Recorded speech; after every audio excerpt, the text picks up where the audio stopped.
नमस्कार दोस्तों, स्वागत है आप सभी का हमारे यूट्यूब चैनल कृष्णचंद में।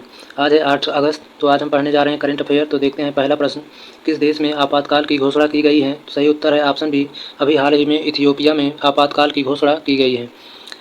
इथियोपिया में 11 क्षेत्रीय राज्य हैं, उनमें से एक है अम्हारा, जहां पर झड़पों के बीच इथियोपिया में आपातकाल की स्थिति को घोषित कर दिया गया है और इथियोपियाई राष्ट्रीय रक्षा बल और फानो मिलिशिया समूह के बीच तीव्र लड़ाई छिड़ जाने के कारण यहाँ आपातकाल की स्थिति को घोषित किया गया है। अब बात आई है इथियोपिया की, तो देख लेते हैं इसके बारे में। इथियोपिया अफ्रीका महाद्वीप में स्थित है और इसकी राजधानी है अदीस अबाबा। यहाँ के राष्ट्रपति हैं साले कामजोड़े और प्रधानमंत्री हैं अबीब अहमद, यहाँ के प्रधानमंत्री हैं। अब देख लेते हैं अंतर्राष्ट्रीय करंट अफेयर। अमेरिका के साथ पाकिस्तान ने सुरक्षा समझौते को मंजूरी दे दी है और नाइजर में तख्ता पलट से राजनीतिक स्थिरता और क्षेत्रीय सुरक्षा को खतरा है। कंबोडिया के पीएम हुन सेन ने इस्तीफा की घोषणा की है और रूस ने लिंग परिवर्तन और ट्रांसजेंडर विवाह पर प्रतिबंध लगाया है। इसके अलावा भारत ने गैर बासमती सफ़ेद चावल के निर्यात पर प्रतिबंध लगा दिया है और सेमीकंडक्टर के लिए भारत और जापान के बीच में अभी हाल ही में समझौता हुआ है। चीन ने दुनिया का पहला मीथेन से उड़ने वाला रॉकेट हाल ही में लॉन्च किया है। अगला प्रश्न है, शुभ यात्रा योजना किस राज्य में शुरू की गई है? सही उत्तर है ऑप्शन डी, शुभ यात्रा योजना केरल में शुरू की गई है। केरल की राज्य सरकार ने शुभ यात्रा नामक एक अभूतपूर्व योजना शुरू की है।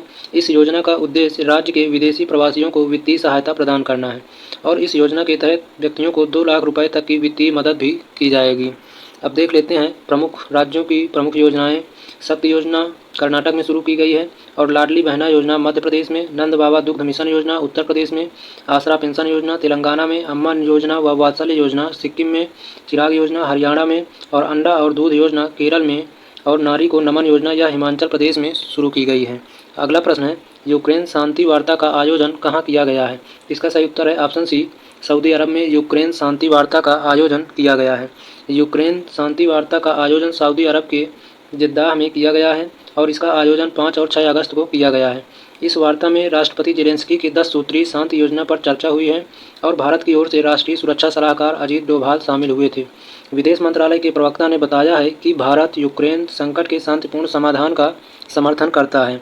अब बात आई है यूक्रेन की, तो देख लेते हैं यूक्रेन के बारे में। यूक्रेन पूर्वी यूरोप में एक देश है और इसकी राजधानी है कीव। यहाँ राष्ट्रपति हैं व्लादिमीर जेलेंस्की और यहाँ के प्रधानमंत्री हैं डेनिस श्मिहाल, यहाँ के प्रधानमंत्री हैं। अगला प्रश्न है, राष्ट्रीय हथकरघा दिवस कब मनाया जाता है? तो दोस्तों राष्ट्रीय हथकरघा दिवस 7 अगस्त को मनाया जाता है। भारत में हर साल 7 अगस्त को राष्ट्रीय हथकरघा दिवस मनाया जाता है। यह 1905 में स्वदेशी आंदोलन की शुरुआत की याद में मनाया जाता है। इस वर्ष भारत में राष्ट्रीय हथकरघा दिवस का 9वां संस्करण मनाया जा रहा है और 2015 में सरकार ने 7 अगस्त को राष्ट्रीय हथकरघा दिवस के रूप में मनाने का निर्णय लिया है। अब देखते हैं अगला प्रश्न, किस भारतीय कंपनी ने फॉर्च्यून ग्लोबल 500 सूची में अपनी सर्वश्रेष्ठ रैंकिंग हासिल की है? सही उत्तर है ऑप्शन है रिलायंस इंडस्ट्री ने। फॉर्च्यून ग्लोबल 500 सूची में 8 भारतीय कंपनियां शामिल हैं जिसमें रिलायंस इंडस्ट्रीज लिमिटेड 88वें स्थान पर पहुंच गई है और 2022 में रिलायंस इंडस्ट्रीज 104वें नंबर पर थी। अब देख लेते हैं अन्य कंपनियों की रैंकिंग। 2023 में भारतीय जीवन बीमा निगम की रैंकिंग 107 है और इंडियन ऑयल कॉरपोरेशन की रैंकिंग 94 है। टाटा मोटर्स की रैंकिंग 337 है। राजेश एक्सपोर्ट्स की रैंकिंग 353 है और ओएनजीसी की रैंकिंग 158 है। बीपीसीएल की रैंकिंग 233 है और एसबीआई की रैंकिंग 235 है। और हेनले, अब देख लेते हैं 2023 में प्रमुख सूचकांक में भारत की रैंक क्या है।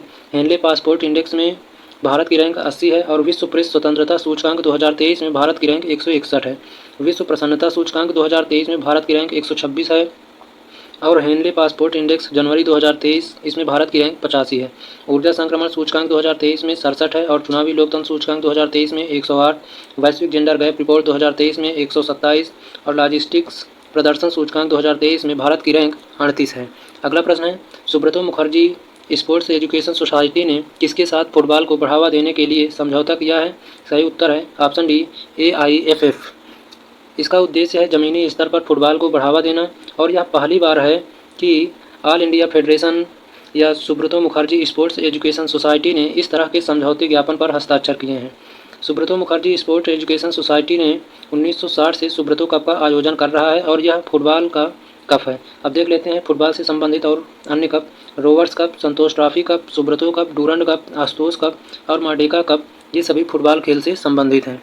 अब देख लेते हैं बात आई है अखिल भारतीय फुटबॉल महासंघ की, तो इसके बारे में इसकी स्थापना 23 जून 1937 ईस्वी को हुई थी और इसका मुख्यालय है नई दिल्ली में। इसमें कुल सदस्य हैं 37 और अध्यक्ष हैं कल्याण चौबे। इसके उपाध्यक्ष हैं नलपत अहमद हारिस, इसके उपाध्यक्ष हैं। अगला प्रश्न है, चंद्रयान 3 ने किसकी कक्षा में सफलतापूर्वक प्रवेश किया है? सही उत्तर है ऑप्शन डी, चंद्रमा में। चंद्रयान 3 चंद्रमा की कक्षा में सफलतापूर्वक प्रविष्ट हो गया है। अंतरिक्ष यान को बेंगलुरु में मिशन ऑपरेशंस कॉम्प्लेक्स से सफलतापूर्वक कमांड दिया गया था। चंद्रयान 3 5 से 6 परिक्रमाएं पूरी करेगा और फिर धीरे धीरे 100 किलोमीटर की गोलाकार कक्षा में पहुंच जाएगा। अगले 10 दिनों में चंद्रमा के दक्षिणी ध्रुव क्षेत्र के भीतर एक सटीक लैंडिंग स्थल निर्धारित किया जाएगा। 23 अगस्त के आसपास लैंडर ऑर्बिटर से अलग हो जाएगा। अब देख लेते हैं चंद्रयान 3 का रिवीजन करते हैं। चंद्रयान 3 को लॉन्चिंग कब हुई थी? 14 जुलाई 2023 को दोपहर 2:35 को। और इसे लॉन्च किसके द्वारा किया गया था? इसरो के माध्यम से इसे लॉन्च किया गया था। और इसमें LVM-3M4 रॉकेट से इसे लॉन्च किया गया था और इसका कुल बजट है 615 करोड़। चंद्रयान 3 का कुल वजन है 3900 किलोग्राम।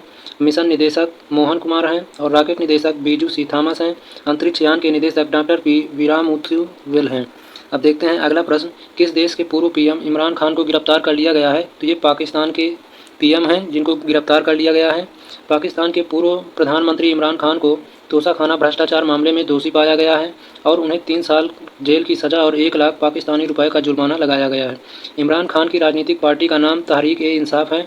इमरान खान को 5 वर्ष के लिए सक्रिय राजनीति से भी अयोग्य घोषित कर दिया गया है। अब बात आई है पाकिस्तान की, देख लेते हैं इसके बारे में। इसकी राजधानी है इस्लामाबाद और यहाँ के राष्ट्रपति हैं आरिफ अलवी और प्रधानमंत्री हैं शहबाज शरीफ, यहाँ के वर्तमान के प्रधानमंत्री हैं। अगला प्रश्न है, ब्रिक्स स्वास्थ्य मंत्रियों की बैठक में भारत की ओर से किसने हिस्सा लिया है? सही उत्तर है इसका ऑप्शन है डॉक्टर मनसुख मंडाविया।